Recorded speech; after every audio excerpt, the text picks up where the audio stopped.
Hello, welcome to Higher PhD's Alternative Career Path Success Stories. I am Dr. Connie Lin, Executive Director of Higher PhD. I'll be your host today. One of Higher PhD's Career Society's mission is to help people with masters and PhDs to navigate careers outside of academia.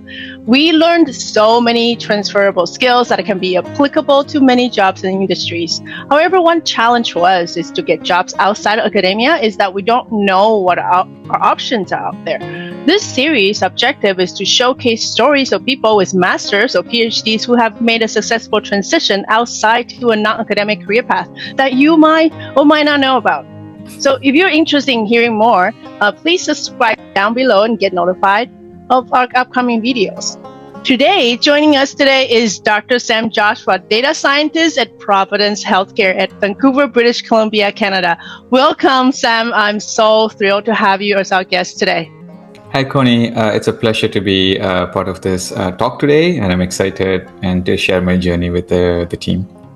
Yeah, so why don't we start with tell me more about yourself? Sure. So, hi, audience, and hi, everyone. I'm Sam. I come from a biology background. My career has been kind of all over, but that's what we're going to talk about today. So, originally, I went to school in India. Did a basic biology program that led me to a master's in molecular biology.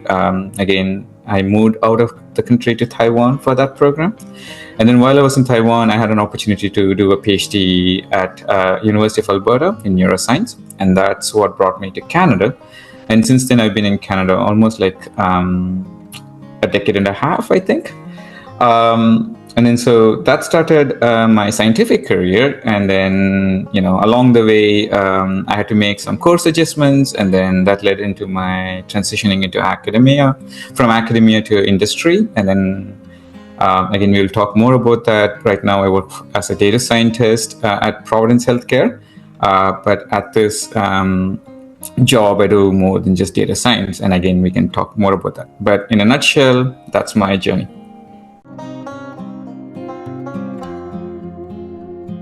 Could you first tell us more about your current job, how it looks like? Mm-hmm. So our current job is also a journey in itself. So when I joined the organization in 2020, my brain is 20 or 21. I feel like I've been working there forever. Okay. When I joined the organization, our team was small. We were called Emergent Tech. Our goal was to bring cutting-edge technologies into the clinical environment, and so that's why I was joining as a data scientist, but not as a data scientist in a traditional way, because I come from a biology, a bit of computer science, a bit of everything like building computer tools and hardware. And so my expectation was to work with devices, do some analysis, and build applications. So that was emergent tech. And then a year after, our team became software engineering. So now we are at a bigger scope where we have to use extensively cloud solution and build end-to-end data or data-like solutions, right? So one example would be, say, you have a clinician, they have a lot of fax forms coming in, and there's a human sitting and reading the fax. How can we make that human do something more entertaining? And so we built a tool that would read the fax for them, understand the context, and then extract the relevant information. And then the person just have to digest that relevant information. And before, a person has to do that manually, and sometimes they have to go through 500, 600 faxes by themselves. Now our tool goes through the same volume in like 20 minutes, and then they can see the outcome. So that kind of acceleration is what we do. So from a data scientist, I've become more of data solution application builder, more like a software engineer with some data expertise. How did you get your first job? I think that's everybody want to know. So, like I said, I'm not sure if I should call this a weakness or it's just a personality that I have. I don't work in a stressful, under pressure kind of situation that's setting me up for failure. I need to be in a situation where I enjoy what I'm doing, take my time, make sure that I'm doing it correctly, and in a way that it's reasonably correct. But that said, I have a good friend, Blair. He's also a data scientist, and he's also how do I say? He's very gifted mathematically. So we do projects together all the time. But when I was looking for jobs in downtown Vancouver, they used to have this event. I hope they still have it. Is where people can go in, and if you're hiring, you can say, "Hey, I'm hiring for so and so." And then if you want to be hired, you can say, "I have this talent. I want to be hired." So, and that was where things started to happen for me, because Blair invited me. And I really owe this to Blair, because he went up to the center and then said, "This is Sam. He is a good data scientist. If anyone needs some data science problem solving, you have to hire him." And that set up the stage for me, because that night I met Sean, the CTO of the Cloud Army. And then Sean is this cool person. I think on the same night he took me out for beer. We went out beer. We talked about what we want to do and what he wants from a potential candidate. We had this nice interaction. But again, because it's a startup, they took things very carefully. So I was hired in a probationary part-time role. I worked for a year in that position, while I was also working part-time in London Drugs. So, this is what I'm trying to say. Sometimes you have to be able to be adaptable to what options you have. And then the next year, we applied for some fundings from, it's not WorkSafe BC, but it's PCISS, I think. One of the organizations that provides funding for employees. I can look that up later. And then slowly I transitioned from part-time to full-time for the next year, and then I was working there in that capacity. So it all came with networking, right? And that said, me joining Providence Healthcare came about in a similar fashion, because I've reached a point where I think I've delivered enough for Cloud Army to be where they are. And then I was part of Mosaic networking for jobs. And then I met Heather there, and Heather said, "Sam, your experience is very cool, and it kind of lines up with what we are looking for in a data scientist at Providence Healthcare. The applications have closed, but I still can push your resume to the manager. Would that be okay?" And then she did that. She took my resume in that networking event and pushed it to my manager right now. And then nothing happened for a month. I thought, okay, it's all gone. But then, because that's things in public sector, right? And so after a month, my manager reached out to me and said, "Do you want to do an interview with us?" And then we did an interview, and then that interview was exactly, it was very conversational, because he's genuinely curious about building tools, and he comes from the same background. He's a PhD and in synthetic biology, but extensive application building for various organizations in healthcare. And so we had a connection, and then he hired me, even though at that time the director didn't want to hire me, because she felt like I am kind of all over, because I was explaining how I can do hardware, software, data science. I don't know what, but the director was not interested in me, but the manager said, "No, I want this person." And so I got hired, and then now my manager has become the director. It's been a wonderful journey for me. Anyway.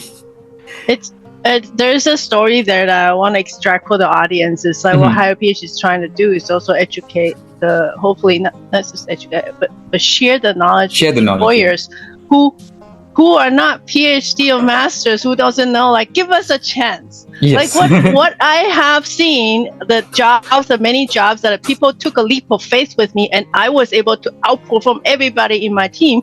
Yeah. With my boss, one of my boss, her husband has a PhD, is a professor, so she know already. Or like your boss, he is a PhD already. They know the value. They know what we can do. Yeah. So they give us a chance, and that's where we start, right? Yeah, that's where you start, and then once you establish that value, then you can do you enjoy mutually everyone enjoys it. I think a job should be like having a happy dessert, right? It has to be something that you enjoy. It shouldn't be a chore, because then why even do the job? Not everyone can get there, because sometimes you need to do a chore. But throughout my career, because of the independence I had, I always picked things I enjoy. So even when I was working part-time in London Drugs, I did that because I was working as a tech specialist. So I was essentially fixing computers, fixing cameras, doing things that I enjoy. I'm very hands-on with these things, right? So that nature of being a general problem solving keeps me going. If there's no problem, I get bored. So one drawback for me is I absolutely hate working with Excel spreadsheets. It's not something I can do, right? Whereas Molly enjoys spreadsheets. So that's why she's such a good data analyst.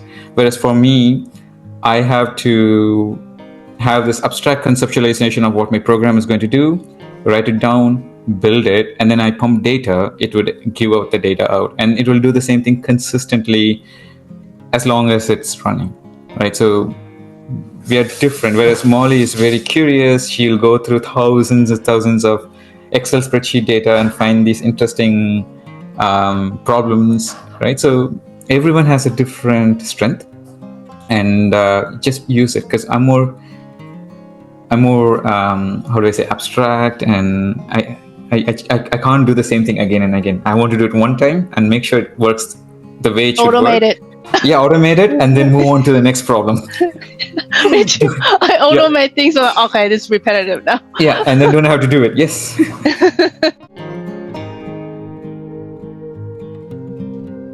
Yeah, well, then you brought up another point that this question is more vague a few years back, and now I think it's become more clear. It's the differences between data analysts versus data scientists. You just mentioned a little bit. Like, can you elaborate for our audience a little bit more? So, depending on the organization, it has become very siloed. Everyone doing something, and depending on some organization, there's an overlap. But at least in our organization, analysts usually and in no mean that's actually a lower job or lower pay. No, data scientists, data analysts, depending on organization, they get the same salary, they get the same privileges, but the job you do is slightly different. So the analysts in our organization, they extensively look at clinical data. They are generating reports and statistics for the ministry to publish it to the general audience or just to the ministry itself, right? Whereas I am slightly an outlier. I am data scientist, but I also build data solutions, right? But we do have dedicated data scientists in our organization, and those data scientist organization, they manage clinical operations. So they would predict how many beds we need, how many emergency staff we need, operations, those kind of things they do. My role as a data scientist almost is more like a applied research scientist, right? If I have to research a data, I would do a data. If I have to build an application, I build an application. If I have to just write reports, I just do reports. I'm kind of whatever my boss asks me to do, right? And so it's kind of this interesting setup in my organization. But if you look at some organizations, because Molly's might not be a good idea, but Blair, my friend's company, he's the analyst, he's also the data scientist. He has to go through all the reports that they have, and then he's understanding it, cleaning the data, and then he's trying to build LLMs to process the data. So the first part is very analytical, but the second part is very data sciencey. So yeah, I think it really depends on the organization. If you have big organizations, you have that clear line where you do data analysis and dashboard creation, whereas data scientists are doing model creation and model deployment. And then there are people like me. And people like me. Data engineers, we keep them separate. So they are in our organization, data engineers are just doing data engineering. They create pipelines, be it in Databricks or Azure, whatever. They get queries from data analysts, and then they run the queries and then extract the data. They make sure the databases are created. So data engineers, it's very clean in our organization. But yeah, like I said, depending on the organization, you could have this overlap or dedicated roles going here. Yeah, I was saying like when I was doing startup work, I did 2 startup data, right? Like it can go from end to end, from data engineering to the end, and then we have to figure out and learn. And actually through there, I learned what part I like and don't like. I really hated data engineering. Like I couldn't do it. But in EA, it's completely, we have a whole organization that's doing this, right? Yeah, that's good. And that's the best, right? Because unless you know what you don't know, you're still stuck. But once you know what you like, what you want to do, then it opens up your opportunity. Even when you go through a job application, you would immediately know, oh, I would like doing a work here, right? And it's getting better. I know before a data scientist job application will have 7 years work experience in, say, something like PyTorch.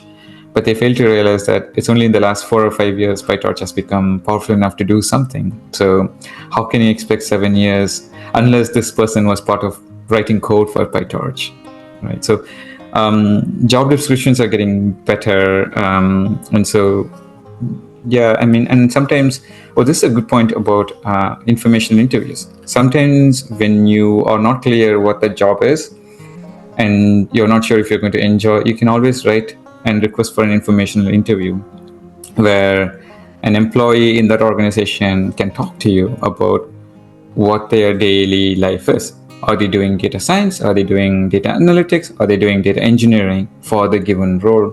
And this will help you if you want to apply for the job or not apply for the job, right? So sometimes like you, Connie, that you have to go through that entire journey to realize that this is what you enjoy. Some people might have already done that. And when they look at these generic job descriptions, they're like, is this something I'm going to enjoy? And if you have that question, ask for an informational interview. The worst thing that can happen is they say no or not respond to you. But that's okay. That's already telling that that organization is not a responsive organization. But if the organization is healthy and good, they might respond. And they say, oh, yeah, let's meet for a coffee. And I've done that a few times. Unbounce is a good organization that did it all the time. Every time Unbounce has a job posting, when I write and ask, there's someone in the team who would respond and I can talk about it. And they will say, this is what we want, go ahead and apply. Right? So it tells you what the organization is and what they want. So I remember like when we talked and you were thinking like, you saw my transition and then you were thinking like, how do you transition the same way? I see like, wow, you made it. I didn't quite, I went the other way. So you went to Brain Station data science program. Like you find, how does that shape your path? That's a good question. So I'm not talking just on Brain Station. When I say this, I want the audience to be aware. I'm not against these boot camps. I'm talking boot camps all over. Oftentimes, when you are, say, a new graduate, a new immigrant, I know there's so much pressure, and that pushes you to go into these programs where you think, oh, in 2 months I can become a data scientist, in 3 months I can become a software engineer. But the reality is not as simple as that, right? You have to realize these programs are built for them to make money too. So they would put their program before you. I'm not saying don't do it. I'm saying if you have a part-time job, if you have means to support yourself, even if you say entered a different part-time work where you could afford to do that, then do it. Otherwise, bite the bullet, because a lot of things needed for data science is open source. So if you go to Microsoft has a lot of training material for Python and using Python for AI and machine learning. If you go to AWS, because we work primarily AWS and Azure. So if you go to AWS has a ton of resource and they have GitHub samples, both Azure, AWS, Databricks, all the big companies that provide solution, they have really good, well-documented examples and solutions for you to practice on your own time. They even give free time on their cloud. So it would be nice if you do that way and then you build a portfolio. Then when you showcase to potential employers, that looks much more mature than going through a boot camp, really rushing through things and then patching here and there a lot of things, and then you kind of don't feel holistic. I always like to say that data science is not a job title like ophthalmologist or a dentist, right? You're not going to go in and do the same thing day in and day out. You're going to do new things all the time depending on the company you go. So following through these big examples that are built for organizations would set you up for that wide, big-minded approach. Whereas if you go to a boot camp, you're so focused on that one project that you're doing, and then you come out with that project. So my best advice is have them as a consideration if someone is paying for it. Like I did it only because I got a scholarship out of them. BrainStation paid, I think, 85 to 90% of the cost for that program, or maybe 60 or 70, I forgot, it's been some time. And then I had to put only the reminder of that. So I had some buffer and safety that it didn't affect my quality of life. It was intense. But if I were to do it now, the mature Sam would have gone through available open source materials before, paying for that program. But that's my take on it. I remember when you asked me, I share with you similar things. It's like, I take it because people keep questioning me why a neuroscientist knows how to do data. I'm like, I want to prove to you that there's some just use it for the diploma. I know. Just to put on your resume. Whereas don't argue with me, please. And then the second thing that after I want to talk with you about, is when after I take it, I realize that, hey, first of all, forced me to learn Python because I coded in MATLAB for 10 years and it's not an industry standard. And then I have a very holistic view of what kind of things are out there that you have to know in industry. So then I can go deeper, like you said, in deeper areas. How about you? What was your experience like? In my cohort, a few people were coming in to get trained by their company.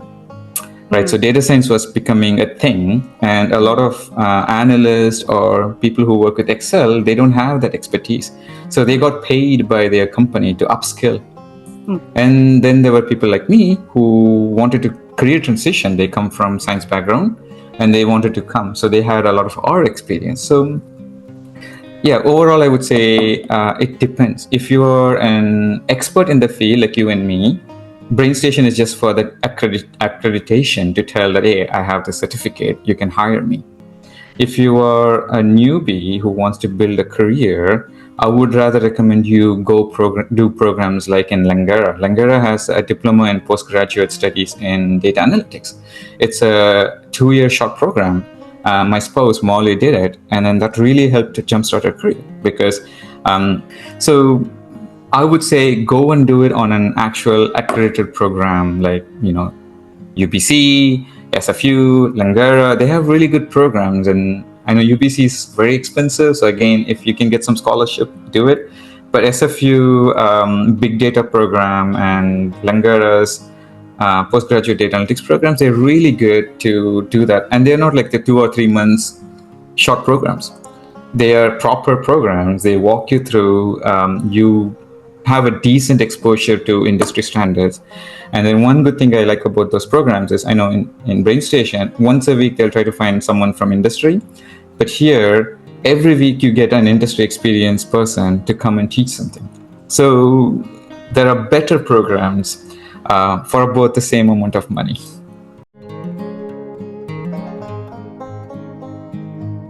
So I think data scientist is such a growing field, and then people are wondering, what is the growth opportunity in this whole career path? What do you see right now in the industry?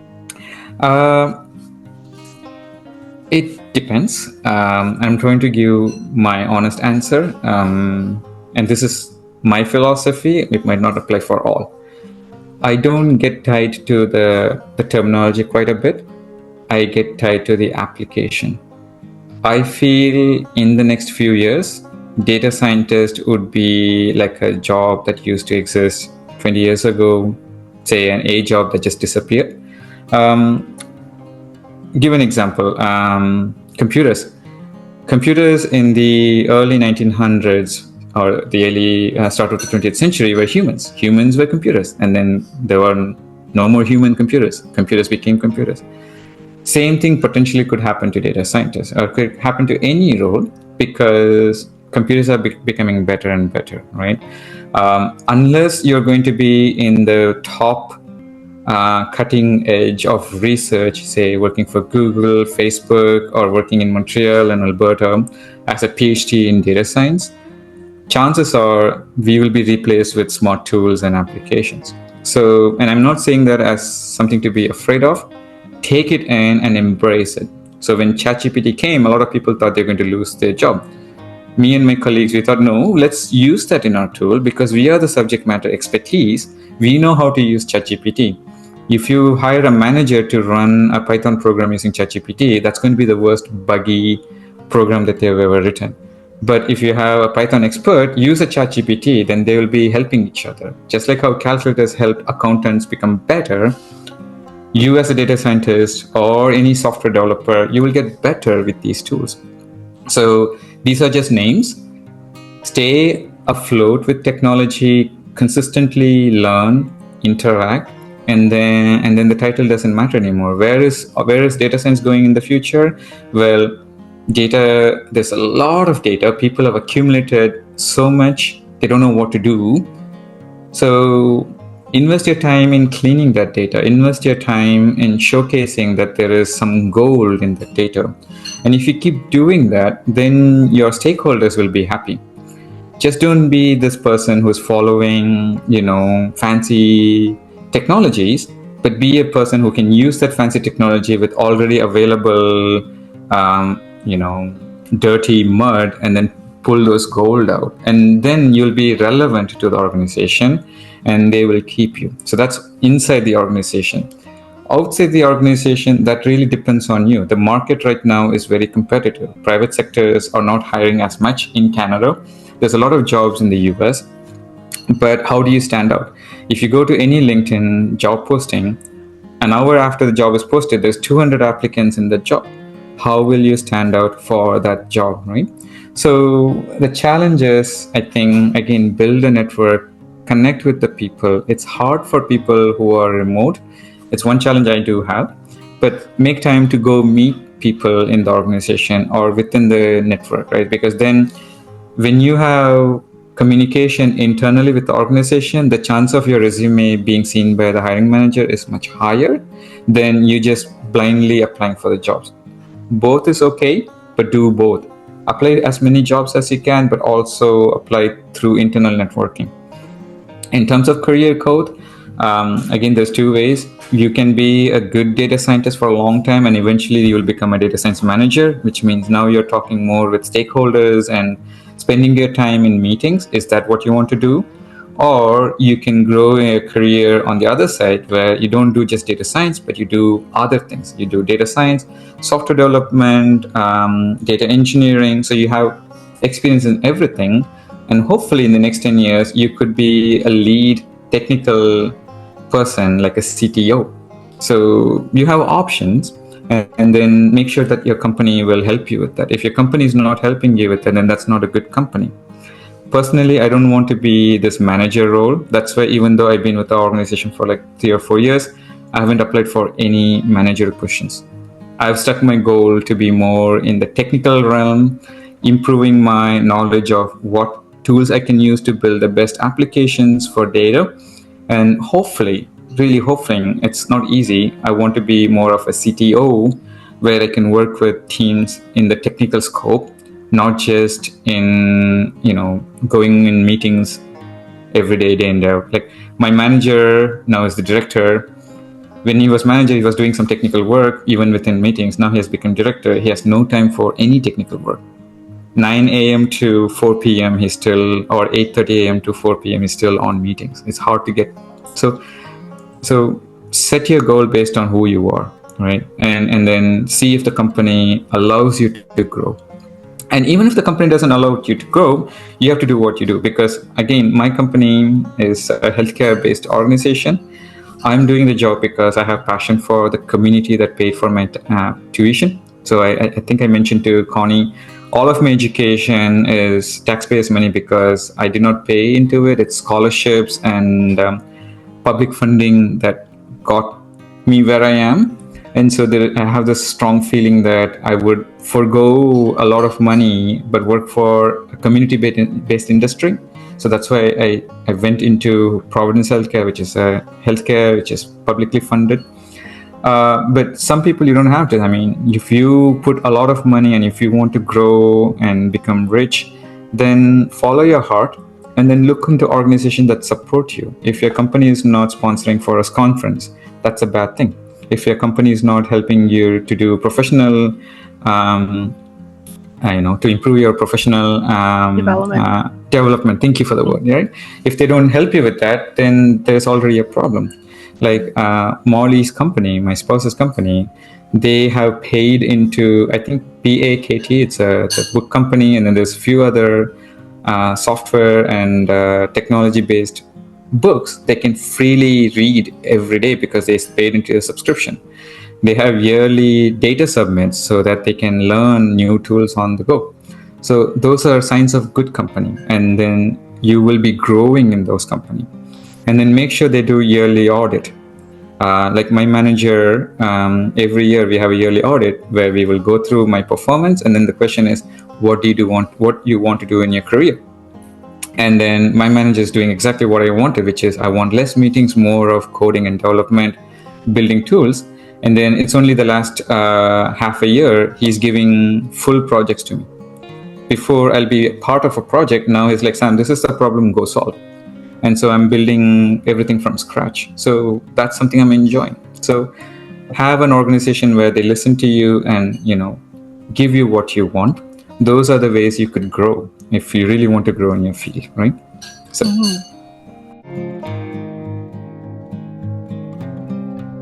Which I think you also touched on the question of people actually ask. I personally think ask too early. Like both of us, we started like similar places with branch out. You now decided you want to go to a technical route. I have decided and made that change to go to management route. Yeah. And those are very different. For people who like trying to start, they haven't get into industry, they're asking that question. To me, it's too early. Too early, yeah. But then what is your advice to them if they ask you that question? Like, oh, should I like invest myself in the tech route or the management route? Like, what should I prepare myself? What would your answer be? A simple analogy is going to a restaurant. You go to a restaurant and they have, say, 10 menus, right? What's the point of asking, which 10 menus do I want to go? I mean, you can ask from the waiter, your friends, but unless you taste it, you would not know if that's something that you would enjoy. Oh, right? I love that. Yeah, that's a great analogy. I'm going to copy you. This is great. Yeah, this is great. So, sample it. Sample before you dive head into an industry, right? You have opportunity to sample. But also you need to have the right support system for that, because not everyone, like if you're so hungry, you have to eat something to survive before you can go and sample the 10 different items you have. So it's a balance. First time when you're struggling in your career, take whatever job you can take, and then slowly ask around inside and say, check what you can do. Can you help with something? Make friends, be that person who facilitates. And eventually when you have enough sampling, like the food, your job, you would probably know what you enjoy and what you don't enjoy. And then you go on with it. So that's my take on that.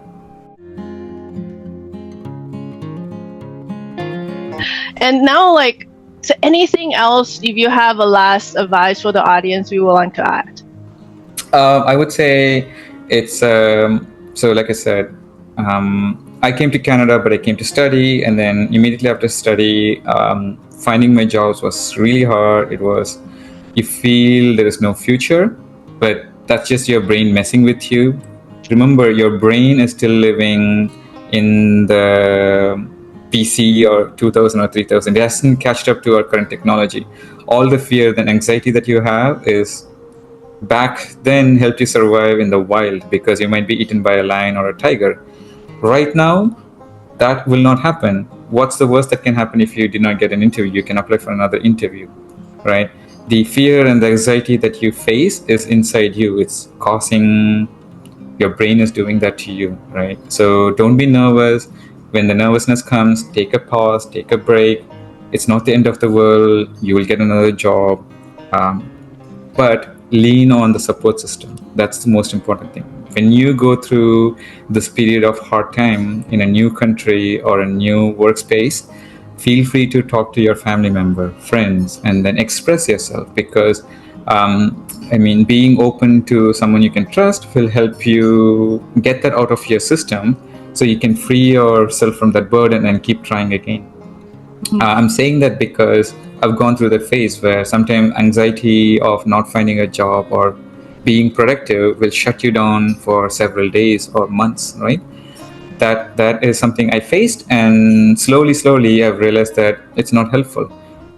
Those protective mechanisms were in place when we were in the wild. Now we are not in wild, we are protected. We can get food, we can have, no matter what happens, it's not going to hurt you in a way your brain makes it feel. So observe that, take account of it, but don't let that hurt you. All right, that's the biggest advice I can say. And you have Connie, you have me on LinkedIn. If you guys need to talk about anything, just reach out to us. We are open to, as long as it's reasonable, meaningful questions that, any question is a good question. Feel free to ask, and there is support. You're not alone in this journey.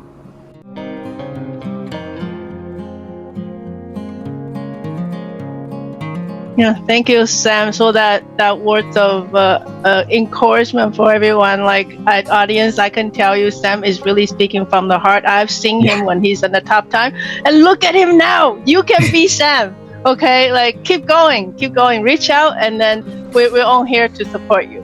Thank you so much, Sam, again for your wisdom of advice, and audience. Like if you enjoyed this episode, please follow us and click like.